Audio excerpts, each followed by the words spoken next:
Hello everyone. As many of you know, haircuts and autism rarely mix.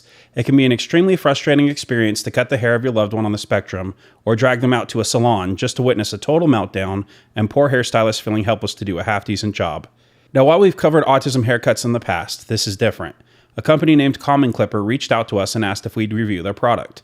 As always, we're going to give our honest opinions, good or bad. Everything came in this little carrying pouch, which makes things handy. I like that they included a haircut cape so hair clippings don't fall onto the person getting their haircut.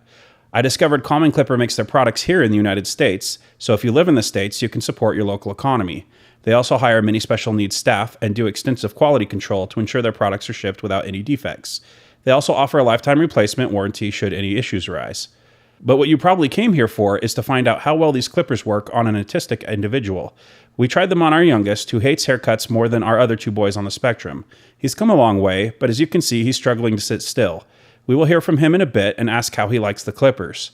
I also decided to try them out on me as well, to put my money where my mouth is, so to speak. They were completely comfortable, and the nice thing is you don't have to risk the dreaded hair grab that comes from electronic hair clippers. When Alistair gets his hair caught in the electronic clippers, it drives him mad, and it's almost impossible to get him back in the chair to finish the job. You don't have to worry about that with these analog clippers.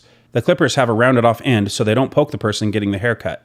There are also jelly inserts to adjust to the size of fingers of the person using the clippers. I asked my wife her thoughts while using the clippers as compared to conventional tools. She loved how Alistair was sitting more still, and she felt like she didn't have to rush the haircut before Alistair had a sensory meltdown. One downside she mentioned is that she couldn't flip the scissors around 180 degrees to cut in the opposite direction.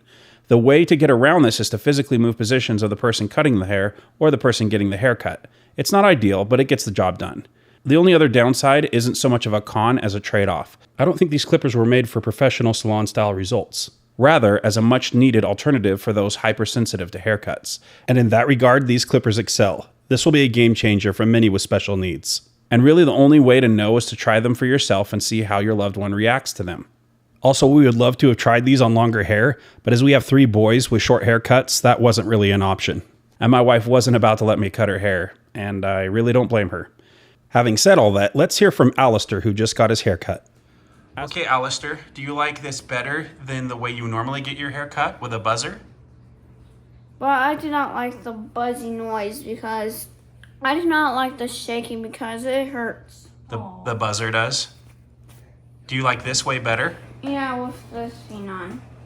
With that thing on? Yeah. Okay. That's good. That's good to know. As for the cost, these kits are reasonably priced. You can get their basic 20-piece for around $40 on Amazon, and the kit we had was around $50 with the included safety scissors.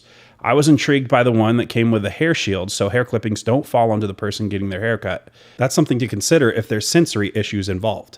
And that's about it, you guys. Let us know if you have any questions or comments, and we'll see you in the next video.